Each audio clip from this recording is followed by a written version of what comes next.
ራሱ የሚመጣው መንፈሳዊ ዕውቀት ያለው ሰው ነው። መንፈሳዊ ዕውቀት ከሌለ ቅድስና ሊመጣ ይችላል፣ ጨርሶ አይመጣም። በእውነቱ አይመጣም። ዕውቀት ብቻውን አይሆንም፣ መንፈሳዊነት ብቻውንም አይሆንም። ይደጋገፋሉ እነዚህ ማለት። መንፈሳዊነት ብቻውን ዕውቀት ከሌለበት ጅልነትን ያመጣል። ለዛ ነው አሁን ዝም ብሎ ማንም እየተነሳ አጥማቂ ነኝ እያለ ሰውን እየነዳ ያለ መንፈሳዊ ጅልነት ውስጥ ገብተን ነው የምንነዳ እንጂ ምን ሆነን ነው? እንዴት አንጠይቅም? እንዴት አንረዳም? ማንም እየተነሳ እንዴት ይጫወትብናል? ይሄ ስለማንረዳ ነው እንደዚህ ምን ነው። ግማሾቻችን ደግሞ በቃ ማን ጾሙ ማን ጸልዮ ንስሐ ማን ገባው የንስሐ አባቱን ከማይኖረን ደግሞ ትዕቢተኞች ሆነን ነው አውቀነዋል ዘን አፕላይ ለማድረግ እኛ የለንበትም ማለት ነው። እንደዛ ነው። ግን ይሄ መደጋገፍ አለበት ነው። ይሄ በቅድስት እንባ መሪና ታሪክ የታወቀ ነው። እናታችን ቅድስት እንባ መሪና ልክ ሶሪ እንባ መሪና አይደለችም፣ ማርያም ግብፃዊት ናት። ማርያም ግብፃዊት ያው ጥንቱን በዝሙት ትኖር የነበረች እናት ማለት ናት። ኋላ ላይ ዮርዳን እዛ በየጌታችን መቃብር ልትሰለም ሄዳ በገጠማት ነገር ልቧ ተሰብሮ ወደ ህይወት ማሰብ ጀመረችና ዮርዳኖስን ተሻግረሽ ብትሄጂ ይሆንላታል ብላ እመቤታችን እንደመከረቻት ዮርዳኖስን ተሻግራ ሄዳ ቅድስና ላይ ደረሰች። ካህን ዞሲማስን እስከ መባረክ ደርሳ ማለት ስትጸልይ ከመሬት ከፍ ብላ ሰማይ ላይ እስክትሆን ደርሳ ቅድስናን ገንዘብ አደረገችና ዞሲማስ በተገናኛት ጊዜ ስትነጋገረው ከቅዱሳት መጻሕፍት እየጠቀሰች ታወራው ነበረ እና መጽሐፍ ተመረሻልን ብሎ ይጠይቃታል ዞሲማስ ማለት ነው። አይ መጽሐፍትን አልተመርኩም፣ ነገር ግን እግዚአብሔር ገለጠልኝ አለችው። ተመልከቱ፣ ለምን ገለጠላት እግዚአብሔር? ያለዛ ዕውቀት ቅድስና አይመጣማ። ለዛ እኮ ነው እና ለዛ ነው አሁን በገዳም ያሉት አባቶች ዋኖቹ ምንድነው የመምህራኑ ዕውቀት ሲሰወርባቸው የመጽሐፍ ሚስጥር ሲሰወርባቸው ምንድነው የሚያደርጉት? እነሱ ሱባኤ ገብተው ነገርየውን እንዳያመጡ ማንበብ አለባቸው ምናምን ጊዜ የላቸው። ለገዳማውያን ይልኩና እነኛ ገዳማውያን ሱባኤ ይዘው መልስ ይዘውላቸው ይመጣሉ። ተመልከቱ፣ ምኑን ዕውቀቱን እኮ ነው ምን ማለት እንደሆነ ትርጓሜውን። እነ ጳውሎስ ይጠየቃሉ እኮ በሱባኤ፣ እነ ሙሴ እኮ ይጠየቃሉ። እንደዚህ የጠየቁ አባቶች ስላሉ ማለት። ስለዚህ ክርስትና ኦርቶዶክሳዊነት እንደዚህ ያለ ነገር ነው የሚለው መያዝ ነው ማለት ነው። ሌላኛው ክርስቲያን የሚባለው በሐዋራዊ ትምህርት ሃይማኖት፣ እቺም ሌላ አንድ ትልቅ ነጥብ ናት። እሷን መያዝ ደግሞ ጥሩ ነገር ነው ማለት ነው። ማን ነው ክርስቲያን ማለት? ቅድም ያነሳ ነው አለ በአምስቱ አዕማደ ምስጢራት ማመን እና መኖር ማለት ነው። እናምናለን ፕላስ እንኖራለን ማለት ነው። እንደዛ ነው የምናደርገው። አሁን ነነዌን አሳልፈን አይደለ ሰሞኑን ጌታችን ምን አለ? የነነዌ ሰዎች በዚህ ትውልድ ላይ መጥቶ ይፈርዳሉ አለ። ለምን ሲባል እነዛ በዮናስ ስብከት አመኑ፣ ንስሐ ገቡ፣ ጾምን አወጁ ማለት ነው። ከዮናስ የሚበልጥ እዚህ ያለ ነው። ያኔ እነ ዮናስ ነገሯቸው በዛ ለነበሩ ሰዎች። ለኛ ግን ዛሬ የሚነግረን ራሱ መድኃኒዓለም ክርስቶስ ነው። በወንጌል የነገረን እሱ ስለሆነ ስለዚህ ያን እነዛኞቹ ዮናስን ሰምተው አመኑ፣ ንስሐ ገቡ፣ ጾሙ ማለት ነው። በዮናስ እንኳን እንደዛ ከተደረገ ዛሬማ ክርስቶስ ሲነግረን ያንን ማመን፣ ንስሐ መግባት፣ ጾምን ማወጅ እና የተነገረን አጠቃላይ ነገር ማድረግ የክርስቶስ ወገን ወይም ክርስቶሳውያን ያስበላናል ማለት ነው። ስለዚህ ሌላኛው ክርስቲያን ማለት በሐዋራዊ ትምህርት ሃይማኖት፣ በሐዋራዊ እምነት፣ በሐዋራዊ ትውፊት፣ በሐዋራዊ ስልጣነ ክህነት፣ በሐዋራዊ ስርዓት አምልኮ ጸንቶ መራመድ እና ጸንቶ መኖር ነው። ክርስቲያን ማለት እንደዛ ማለት ነው። ማተኛ መሰረት ያለ ሰዎች ነው። በነገራችሁ ላይ ልክ አሁን አንድ በጣም ተጠንቀቀን ነው የሚገባ ሐሳብ አለ። እንደ ዘመኑ በአንደኛው ክፍለ ዘመን ላይ ሆነ ይባላል አይደል? በዚህኛው ክፍለ ዘመን ላይ ሆነ እንደዚህ እኛ በዘመን እንድንገዛ የተላክን ሰዎች አይደለንም። ዘመኑን ዋጁ ተብለን ዘመኑን እንድንገዛው የተላክን ሰዎች ነን እንጂ ማለት። ስለዚህ በዚህ ዘመን እንዴት ሆናለ አይባልም እንደዚህ ማለት። እኛ መለኪያችን ዘመኑ ሲሆን መለኪያችን አባቶቻችን ናቸው። መለኪያችን ሐዋርያቶቹ ናቸው። ቤዛ አለን ማለት ነው። ቅዱስ ጳውሎስ እንደነገረን በነቢያትና በሐዋርያት መሰረት ላይ ታነጻችኋል አይደል የተባልነው። ስለዚህ መሰረታችን እነሱ ናቸው ማለት። ስለዚህ ትምህርት ሃይማኖታችን የሚቀዳው ከሐዋርያት ነው። ለምን? ሐዋርያት ከእውነተኛ ምንጭ አንቅት ንጹሃን አይደለም የሚል እውነተኛ ምንጮች ከእውነተኛ ምንጭ የተቀዱ በካህኑ በቅዳሴ ጊዜ ሐዋርያ ስራ ላይ ነበር ስለሚነግረን ማለት ከእውነተኛ ምንጭ የተቀዳ እውነተኛ ከሆኑ ከምንጮች የተቀዱ እውነተኛ ምንጭ ይላል አይደል ሲናገር። ስለዚህ እውነተኛ ምንጮች ናቸው። ለምን? ከዋናው ከክርስቶስ ከህይወቷ የተቀዱ ስለሆኑ ማለት ኩሉ ዚያም እንቢ አፈላጋማይ ህይወት ዘይወዝም ከርሷ ለጌታ አይደል የሚያምንብኝ የህይወት ውሃ ምንጭ ከሆዱ ይፈልቃል። እነዛ ሐዋርያት ናቸው። ስለዚህ ትምህርት ሃይማኖታችን ከነሱ ትምህርት ጋር አንድ የሆነ ነው። የኛ እምነታችን ከነሱ እምነት ጋር አንድ የሆነ ነው። ትውፊታችን ከነሱ ትውፊት ጋር አንድ የሆነ ነው። የወጣ ነገር አይኖረንም። ስልጣነ ክህነት ከነሱ የመጣውን ስልጣነ ክህነት ነው የምንይዘው። እንግዳ ነገር አናመጣም። ለዚያ ነው ታስታውሱ ከሆነ ባለፈው በእኛ ቤተክርስቲያን የሆኑ ሰዎች ተሰብስበው መጥተው እኛ ካህናት ነን ሲሉ እንደዚህ ነበሩን አይደለም። የሆነ ቦታ አንዱ ተነስቶ ፓትርያርክ ነኝ ሲል እዚህም የሆኑ ሰዎች ተነስተው ደግሞ ጳጳስ ሆነናል ምናምን ሲሉ ያ ሁላ ዋጋ የተከፈለው እኮ ለምንድን ነው? ከሐዋርያዊ ክትትል መስመር እንዳንወጣ በሚል የተከፈለ ዋጋ እኮ ነው እንጂ ለሆኑ ሰዎች ምናምን ተብሎ የተከፈለ ዋጋ አይደለም። ክህነቱ ራሱ ዋናውን ምንጩን እንዳይለቅ ተብሎ የተከፈለ ዋጋ ነው። ስለዚህ ያንን መጠበቅ አለበት ነው። ለምንድን ነው እነዚህን ሁሉ ነገሮች የምንጠብቀው ካል ክርስቲያን ሚድን ስለሆነ ምንድነው ደግሞ በሐዋርያዊ መሰረት ላይ ያለን የሆን እንደሆነ ነው። ስለዚህ በዛ ጸንቶ መኖር ያስፈልጋል። ስርዓት አምልኮችንም በተመሳሳይ ከሐዋርያት ያላየነው ከነሱ ያልተረከብነው እኛ የምንፈጥረው አዲስ ነገር ሊኖረን አይችልምም አይገባምም ማለት ነው። አይገባምም። ስለዛ ኦርቶዶክሳዊነት እንደዚህ ያለ ነገር ነው። ቅዱስ ዮሐንስ የተናገሩ አንድ ጥሩ ጥቅስ አለ ማለት ነው። በመቼስ ይሄንን ብዙ ሰው ያውቃል ብዬ አስባለሁ። በእርግጥ መልእክተ ዮሐንስ ሐዋርያ ያያልን የተጋዘ ስለሆነ ማለት ነው። በአንደኛ ዮሐንስ መልእክት ምዕራፍ 1 ከቁጥር 1 ጀምሮ እንደዚህ ይላል። ስለ ሕይወት ቃል ከመጀመሪያው የነበረውንና በጆሮአችን የሰማነውን በዓይኖቻችንም ያየነውን የተመለከትነውንም እጆቻችን የዳሰሱትን እንነግራችኋለን ይላል። ይሄንን የሚናገር አቡ ቀለምሲስ ቅዱስ ዮሐንስ ነው። ከመጀመሪያው የነበረውን ይልና እኛ ራሳችን በጆሮአችን አየን፣ ሰማን። በጆሮአችን የሰማነውን በዓይኖቻችን አየን፣ ተመለከትን፣ እጆቻችን ዳሰሰው። ይሄ ነው የምንነግራችሁ አለ። ከዛስ ሕይወት ለኛ ተገልጻለችና አየናት ይላል። ሕይወት ክርስቶስ ነው። ምስክርም ሆንን ለእናንተም ከአብ ዘንድ ያለችውንና ለኛ የተገለጠችውን ሕይወት የዘላለም ሕይወት እንነግራችኋለን ይላል። ስለዚህ የምንነግራችሁ እኛ ያየነውን ነው የዳሰስነውን ነው ይላል። ለዛ ነው በቅዳሴ ማርያም ላይ አባ ሕርያቆስ እኛስ ከነርሱ ጋር አብረን በላን አብረን ጠጣን ይላል አይደል? አብረን የበላነው አብረን የጠጣነው ከሐዋርያት ጋር ማለት ነው። እናንተም ከኛ ጋር ይላል ቅዱስ ዮሐንስ ይቀጥልና እናንተም ከኛ ጋር አንድ ትሆኑ ዘንድ ያየናትንና የሰማናትን እንነግራችኋለን ይላል። ዮሐንስ አየን፣ ሰማን፣ ዳሰስን፣ አብረን በላን ይላል ማለት ነው። ዘን ይሄን ምን እናደርጋለን? እንነግራችኋለን። ለምን? እናንተ ደግሞ ከኛ ጋር አንድ ትሆኑ ዘንድ ይላል። ስለዚህ ምን ነገር አሁን ሐዋርያዊነት ማለት እንደዛ ነው። ክርስቲያናዊ ክትትል ሐዋርያዊ ክትትል ማለት እንደዛ ይሄ አፖስቶሊክ ሰክሴሽን የምንለው እንደዚህ ያለ ነገር ነው። ዮሐንስ በቅጥ ያስቀመጠው ነገር ስለሆነ እንግዳ የተለየ ነገር አናመጣም ማለት ነው። ቅዱስ ጳውሎስም ለጢሞቴዎስ የነገረው ተመሳሳይ የሆነ ነገር ነው። ሁለተኛ ጢሞቴዎስ መልእክት ምዕራፍ 3 ከቁጥር 10 ጀምሮ እንደዚህ ይላል። አንተ ግን ይላል ጢሞቴዎስን ትምህርቴንና ግብሬን ሐሳቤንም እምነቴንም ትዕግስቴንም ፍቅሬንም መጽናናቴንም ተከትለ ይላል። ይሄንን ተከተል ነው። ስደቴን መከራዬን ተከተል። ይሄንንም ያገኘንኝን የታገስኩትን ስደት ታውቃለህ።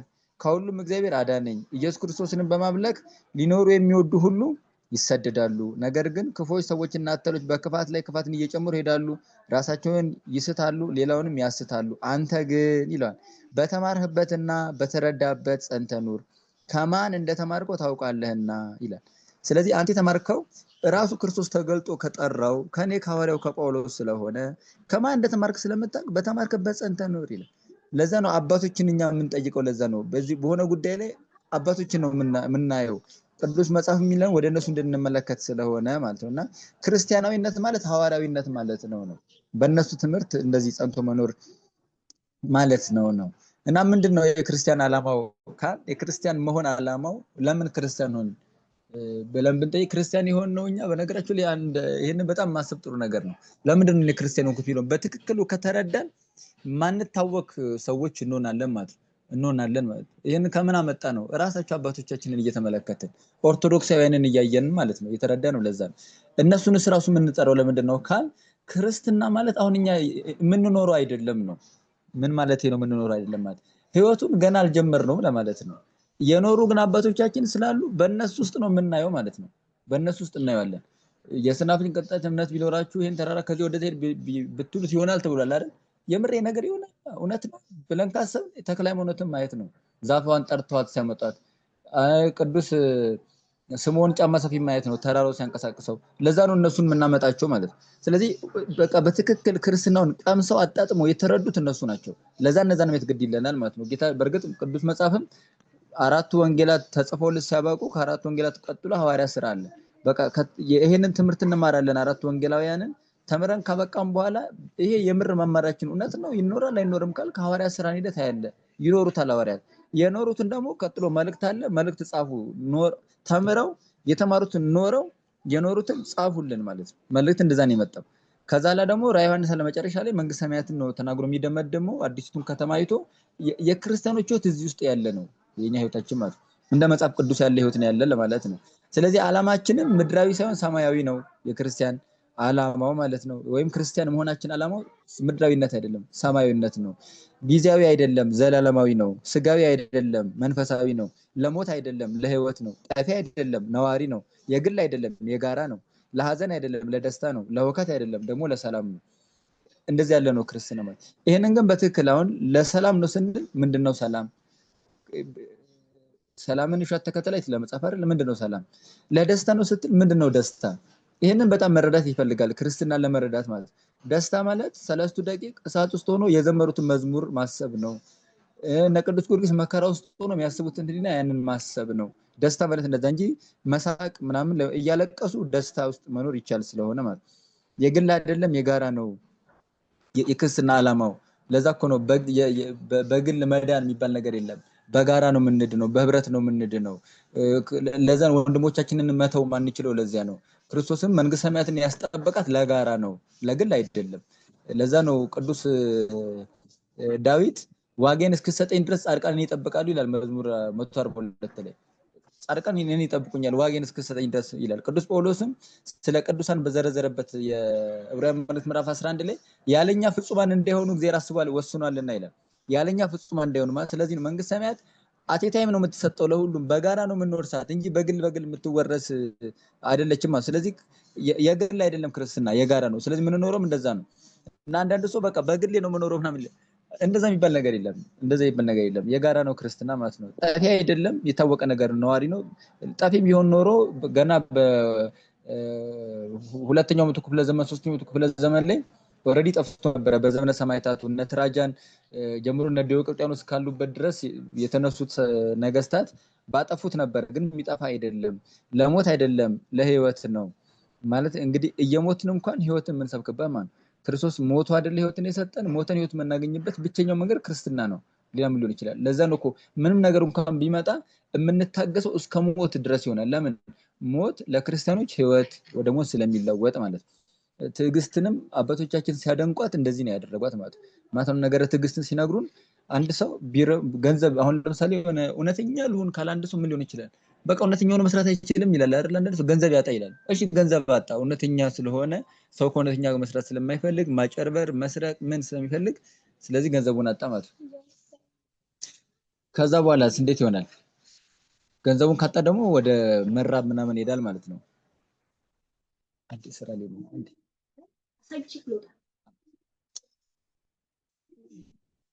ይሰማል አይደል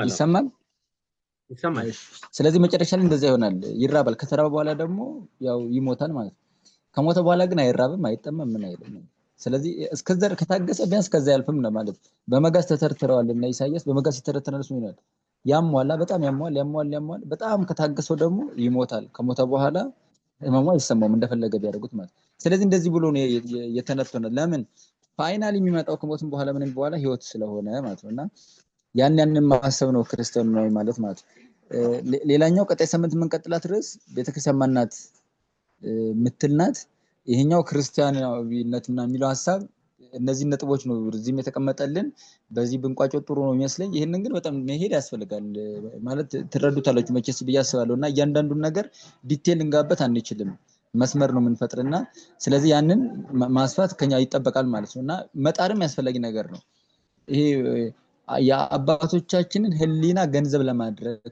ኦርቶዶክሳዊነት እንድትረዳን መጣር በጣም አስፈላጊ ነገር ነው ይሄ በምን ይታወቃል አንድ ሰው ሊሆነ ችግር ሲገጥመው ለዛ ችግር መፍትሄ ሲሰጥ ይታወቃል ኢሚዲየት የምንወስደው አክሽን ማንነታችንን ይናገራል ምን አይነት ሰዎች እንደሆነ ማለት ስለዛ ያን ጊዜ ልክ መከራ ችግሩ ነው ሲመጣ ቅዱስ ጊዮርጊስ እኮ ነው መከራ ሳይደርሱበት ምንድነው በጣም አሰቃዩትና የሆነ ታይም ላይ ጫማ ውስጥ እሾ አበጅተው በቢስማር እሾ ሰርተውበት ተጫምተ ሄዳሉት ማለት ያንን ተጫምቶ መሄድ አቃተውና ተንበርክኮ ለመሄድ ሞከረ በኋላ ላይ እንዲህ ብሎ ነው ራሱን የገሰጸው ቅዱስ ጊዮርጊስ ፎኑ ይያሊ ከማምለክ የተሰቀለ ዲበጸ መስቀላል ጌታዬ በመስቀል ላይ እንደተሰቀለ በችንካር እንደተቸከረ እንዴት አላስብ ብሎ ወደዛ ማሰብ ሲመጣ መከራውን ረሳው፣ ጨከን ብሎ ተነስቶ መሄድ ጀመረ ማለት።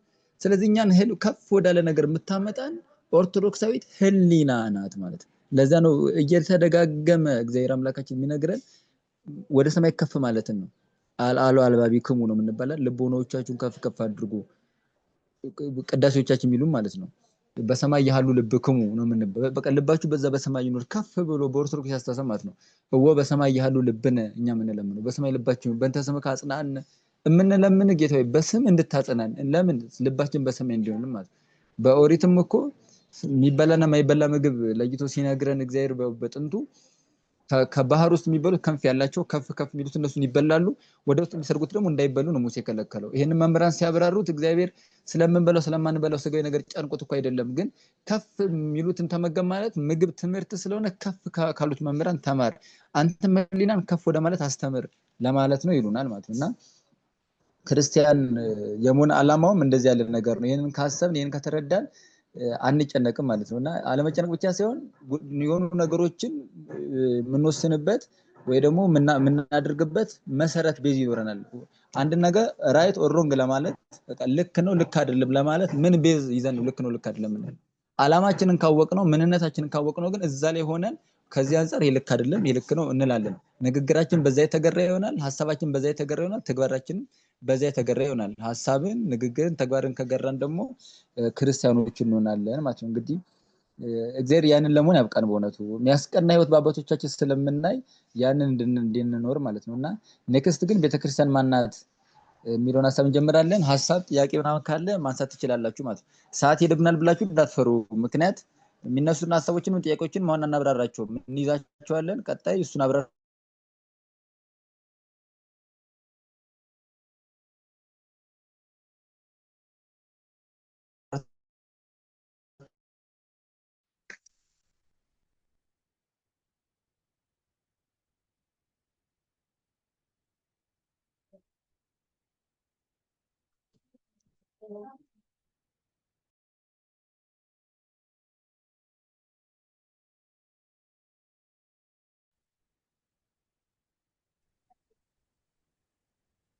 እኔ ጨርሻለሁ እኮ አይሰማም።